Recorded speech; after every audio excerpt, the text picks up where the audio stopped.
Cek, 1, 2, 3, cek, cek, cek. 1, 2, 3, cek, cek.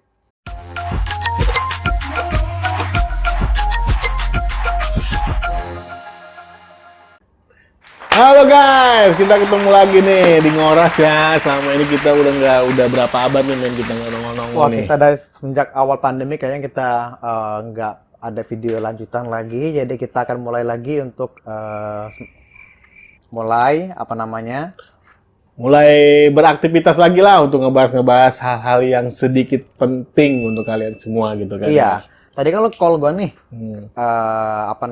lo ada baca berita di info apa tuh? Ya, itu jadi gua hari ini tuh sempat baca berita tentang data breach ya. Sebetulnya kan ini bukan kejadian sekali atau dua kali ya, bahkan sering sekali kayak lu minum obat kalau lu lagi sakit gitu kan. 3 kali sehari. 3 kali sehari. Nah, tapi kenapa sih? Makanya kan di tema ini bakal kita bahas sih sebetulnya judulnya itu adalah security musiman. Jadi, kenapa sih security musiman? Jadi apa maksud gua negara yang kita cintai ini seringkali nih data breach ini terjadi 1 tahun tuh bahkan bisa 1 sampai 3 kali ya, Iya. Rib, ya?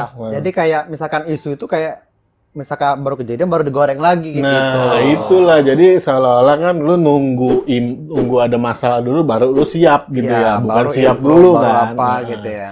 Nah, jadi kan sebelum ke sana sih tadi kan kita sempet nih ya untuk Om Panda nih thank you banget ya udah nyediain tempatnya Rip ya. Iya.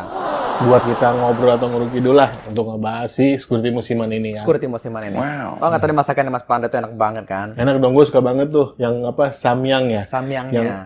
Yang komporless ya, yang Komporless. tanpa kompor ya, tanpa kompor dia bisa hidup ya. Wah, susah banget anjir. Nah, jadi kita mau bahas kali ini tuh tentang data breach ya. Data breach, Data breach. pada security musiman tadi Ada kan. security musiman, anjay. Gokil banget sih namanya security musiman, guys. Gila kan? Nah, jadi gue sih sebenarnya mau bertanya sih, bahkan kalau memang bisa ada yang jawab, tolong di komen di YouTube kita ini ya. Iya, misalkan ada masukan-masukan, misalkan dari kalian ada opini-opini ya silakan kasih di komen nanti kan Yoi. bisa kasih tahu Pokoknya juga teman-teman yang lain. Pertanyaan yang bagus gue kasih Alphard ya, oke? Sama ini, wah iklan ya, bodo amat lah. Nah, sebetulnya apa sih men yang dirugiin sama kita nih si pemilik data nih? Misalkan gue punya data pribadi dan data gue tuh bocor nih. Iya. Sebenarnya yang gue rugiin tuh apa sih? Nah, sebenarnya lo harus tahu dulu nih data elemen gitu. Data elemen itu kan banyak nih, ada atribut, terus ada personal identifier. Nah, misalkan gampangnya gue jelasin itu. Jadi kan data ini kayak file nih. Ada nama lu di situ, ada nomor KTP, tanggal lahir lu, alamat lu di mana. Nah, bisa juga ada nomor rekening lu. Nah, misalkan ini bocor kan, ya lu dirugikan gitu. Data lu juga bisa dipakai misalkan orang daftar apa aja kayak gitu. Misalkan bukan dari persetujuan lu kayak gitu. Oh, berarti bisa gue simpulin kalau misalkan nama gue dan tanggal lahir gue doang tuh yang bocor, itu berarti gue bisa dirugikan nggak? Nah, itu dia belum kompleks sih sebenarnya. Tapi misalkan Anjir, berarti lu udah tahu sampai cara ngitungnya tuh ya? iya, kita sih ada kalkulator untuk menghitung itu nih. Jadi nanti kita bisa klasifikasikan nih. Lu ada penjagaannya, misalnya ngirim data seperti apa, sharing data seperti apa, terus menyimpan data itu seperti apa sebenarnya. Nah, nanti misalkan ya teman-teman dari channel kita ini kan, untuk pengen tahu ya kita bisa educate juga sedikit sih. Oke. Nah, untuk bagi teman-teman ngorares atau ngacengers ya. Nah, sebetulnya kan kalau misalkan yang mau kita misalkan ini dari teman-teman nih orangnya awam gitu men ya. Nah, ketika dia ingin mendaftarkan data pribadi dia tuh gimana sih supaya dia tuh gue tahu nih data gue tuh pengen gue masukin ke sini dan gue juga harus tahu nih gimana cara ngamanin data gue gitu loh. Iya. Contohnya kayak buat email pinjol lah ya kan, lagi marak-maraknya nih Iya, pinjol kan. banyak nih. Jadi cuman apalagi dari mereka itu mempermudah registrasi 30 menit langsung kan gitu kan. Cuman nginput nomor HP kayak gitu-gitu kan, terus foto. Nah, misalkan ya data itu orang lain punya, terus tiba-tiba lu dapat tagihannya doang, lu mau nggak kayak gitu? Oh iya. Nah, gua kan kemarin sempat baca juga dari standar OJK ya untuk aplikasi pinjol atau aplikasi finansial ya. Nah, itu kan waktu gua sih mengalami juga sih men. Karena kan gue sempet juga lah namanya manusia kan, apalagi sekarang pandemi nih, lagi Iya. berkurangnya duit kan. Iya, betul. Jadi kan si betul. OJK tuh kan hanya 3 fitur yang harus diaktifkan di aplikasi yang ingin kita pakai lah ya kan. Nah, kan kemarin gue sempat gue kasih tahu juga kan ya sama teman-teman gitu kan. Iya. Nah, sebetulnya kayak waktu itu kan kita diminta akses nomor telepon. Oh, ya yang kan? itu ya berarti pas kita install aplikasi yang ada minta izin-izin itu Ah, ya. itu dia tuh. Nah, standar OJK itu kan setahu gue ada 3 nih. Apa sih kemarin tuh? Yang pertama sih kayak lokasi, Lokasi ya. terus apalagi itu kontak ya. Kontak. Apalagi satu lagi saya lupa. Terus Lagi. dia sama foto ya. Foto. Oh, untuk ini ya apa namanya tuh ngecek nih misalkan dia ada dokumen apa kayak gitu ya dari fotonya Iya, sendiri. untuk ngupload lah gitu. Nah. Cuma kan harus spesifik ya. Iya. Dan kan sekarang udah nggak boleh kayak phone recording kan udah nggak boleh lagi ya. Jadi kan gue bisa ngedenger percakapan nih. Nah itu aja sih. Cuman buat temen-temen nih kalau mau pinjol atau apa harus dilihat dulu nih udah bersertifikasi sama OJK atau BI atau belum gitu Iya, ya. betul. Nah kalau untuk ngebahas masalah data pribadi lagi nih men, kayak baju kita nih ya nggak men. Tuh, ya lu bisa dapetin di outlet di mall-mall terbesar di Jakarta bisa lu dapetin Iya. ya. Murah kok harganya ya. Atau misalkan nanti di apa namanya di YouTube ini kan bisa komen, misalkan menarik itu nanti bisa kita kasih nih merchandise lah. Bisa kita kasih, iya. Ada merchandise gitu ini kan. sama kopi saset kita kasih Iya, ya. boleh. Nah, untuk ngomongin masa data pribadi nih, men. Tadi kan sebetulnya gue tertarik nih untuk mengetahui apa sih data pribadi itu ternyata banyak ya, ada atribut, ada.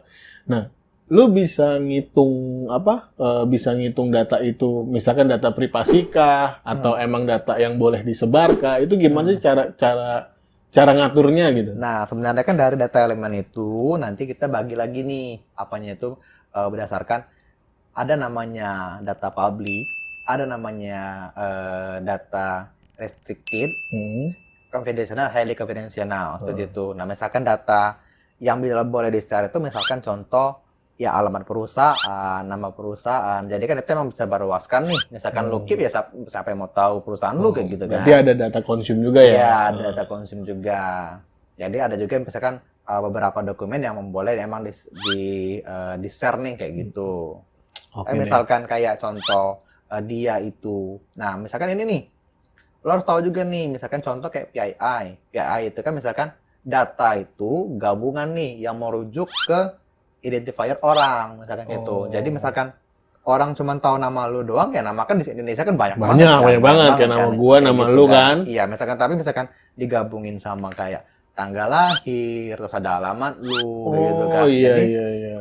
orang ini bisa tahu lu di mana, merujuk ke apa nih personal orang gitu langsung kan, kayak gitu. Jadi misalkan ya data ini bocor, ya lu dirugikan dong, kayak gitu. Betul. Bahkan gue misalkan data gue bocor itu bakal seumur hidup tuh ya gue ngalami kerugiannya ya. Iya. Waduh, berarti ngeri banget nih ya. Jadi istilah itu kan ya apa namanya yang lain juga tuh harusnya paham lah kan, harus aware kayak gitu kan. Jadi misalkan selama ini misalkan kemarin misalkan datanya bocor nih, tapi kayak biasa aja kayak gitu. Tapi sebenarnya impact-nya gede banget. Betul. Gitu. Oke deh. Ya mungkin untuk yang ngomongin soal data pribadi mungkin sampai sini dulu kali ya. Iya. Nanti kita ada nextnya lah. Walaupun followers kita masih sekecil yang bisa dipelintir-pelintir ya mungkin kedepannya followers kita bakal makin banyak. Iya. Oke deh, mungkin sampai sini aja sih. Mohon maaf ya kalau misalnya kita ada salah kata. Nah, jadi misalkan dari dari kalian juga ada masukan, ada input, ya silahkan di komen, misalkan ada pertanyaan juga, nanti kita jawab ya kayak gitu. Ya, oke. Thank you ya semua, dadah. Dadah. Salam ngoras. Salam ngoras.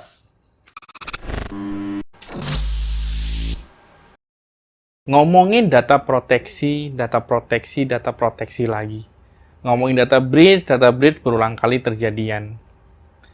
Sebenarnya, apakah cukup dengan implementasi di ALPI, klasifikasi data, labeling? Gua rasa sih enggak. Karena elemen yang paling penting adalah teman-teman yang pegang wewenang infosec terutama, itu harus bisa komunikasi dengan departemen-departemen lainnya yang processing data-data pribadi nasabahnya masing-masing atau customer-nya. Selain itu juga, yang paling penting itu akses manajemen. Karena tanpa akses manajemen yang paling baik, ya lu nggak bisa jaga data juga sih. Lu cuman bisa update di LinkedIn, gua implement di Alpi, hasilnya sih akhirnya nothing juga.